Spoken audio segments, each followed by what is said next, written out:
سورہ فاتحہ، یہ سورہ ڈیلی پڑھے جانے والا سورہ ہے، لیکن اس کے اندر کیا پاور موجود ہے وہ انشاءاللہ تعالی آج ہم دیکھیں گے۔ ایک صحابہ رضی اللہ تعالیٰ عنہ کا ایک مرتبہ ایک قافلہ جا رہا تھا۔ اس وقت سفر لمبے ہوا کرتے تھے کیونکہ 4 ویلرز اس وقت اویلیبل نہیں تھی، ہے نا، تو سفر لمبا ہو گیا تھا، تو ایک جگہ رات پہ انہوں نے ایک جگہ قبیلے کے پاس پڑاؤ ڈالا۔ اس قبیلے کے سردار کے پاس گئے اور وہاں پر انہوں نے مہمان نوازی کے لیے ریکویسٹ کیا کہ آپ ہماری مہمان نوازی کریں گے، لیکن قبیلے والے تو جاہل قسم کے نکلے۔ انہوں نے کہا کہ ہم مہمان نوازی نہیں کر سکتے آپ کی، حالانکہ عرب میں یہ ٹرینڈ تھا، وہاں کے لوگوں کی یہ تہذیب تھی کہ وہ لوگ مہمان نوازی کو بہت اچھا مانا کرتے تھے، لیکن پھر بھی انہوں نے منع کر دیا۔ صحابہ کا قافلہ آگے بڑھ گیا۔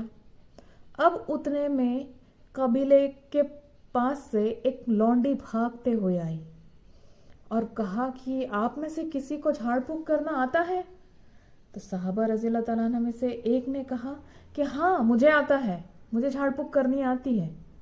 یہ جھاڑ پھونک وہ جھاڑ پھونک نہیں ہے جو ہم لوگ کی طرف کی جاتی ہے، جس میں شرکیاتی اور کفریاتی عمل ہوتے ہیں۔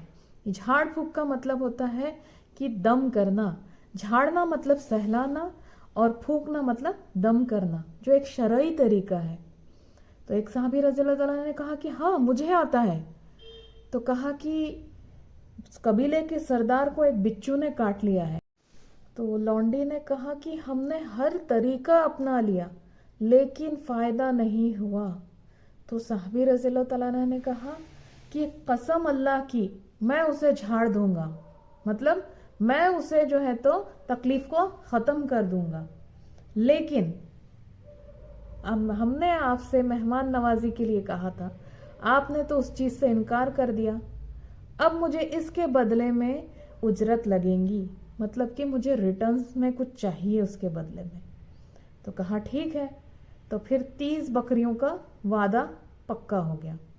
اب اس میں دیکھیے صحابی رضی اللہ تعالیٰ عنہ نے کتنے یقین سے کہا کہ اللہ کی قسم میں اسے جھاڑ دوں گا۔ یہ جو جملہ ہے اس سے یہ بات کا پتہ لگتا ہے کہ انہیں یقین تھا کہ میں جب سورہ فاتحہ پڑھ کر دم کروں گا تو اللہ کی قسم وہ نکل جائیں گا، وہ تکلیف نکل جائیں گی۔ یہ یقین تھا ان کو اللہ تعالیٰ پر۔ اور ہم جب کوئی بھی چیز کرتے ہیں تو اس میں اور صحابی رضی اللہ تعالیٰ عنہ کے کرنے میں کیا فرق ہوتا ہے؟ ہم جب کرتے ہیں تو تب شفا کیوں نہیں ملتی، اور جب انہوں نے کیا تو بچھو کا ڈنک اس وقت اتر گیا۔ جب گئے وہ اور انہوں نے جیسے ہی دم کیا، ہاتھ رکھے، وہ ویسے ہی فوراً اتر گیا۔ تو یہ فرق کیوں ہے ہمارے میں اور صحابہ رضی اللہ تعالیٰ عنہ میں؟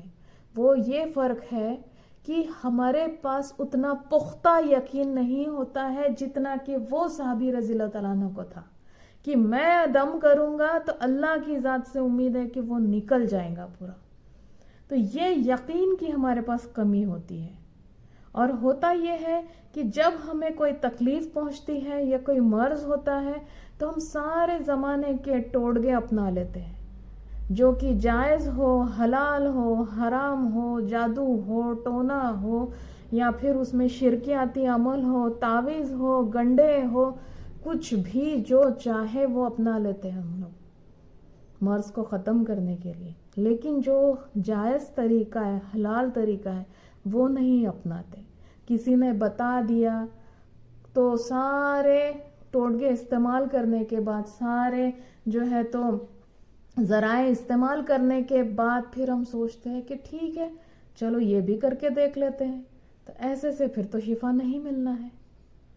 تو آگے یہ ہوتا ہے کہ پھر صحابی رضی اللہ تعالیٰ عنہ دم کرتے ہیں، وہ شفا مل جاتی ہے، اور پھر 30 بکریاں جو ہے تو انہیں مل جاتی ہے۔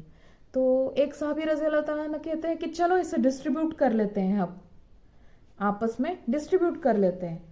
تو دوسرے صحابی رضی اللہ تعالیٰ نے کہا کہ نہیں، پہلے ہم نبی کریم صلی اللہ علیہ وسلم سے اس بات کا ذکر کریں گے اور پھر ان کی اجازت لے کر یہ چیز ہم لوگ جو ہے تو استعمال کریں گے.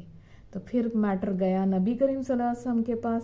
پھر آپ صلی اللہ علیہ وسلم نے کہا کہ تمہیں کیسے پتا کہ سورہ فاتحہ میں شفا ہے؟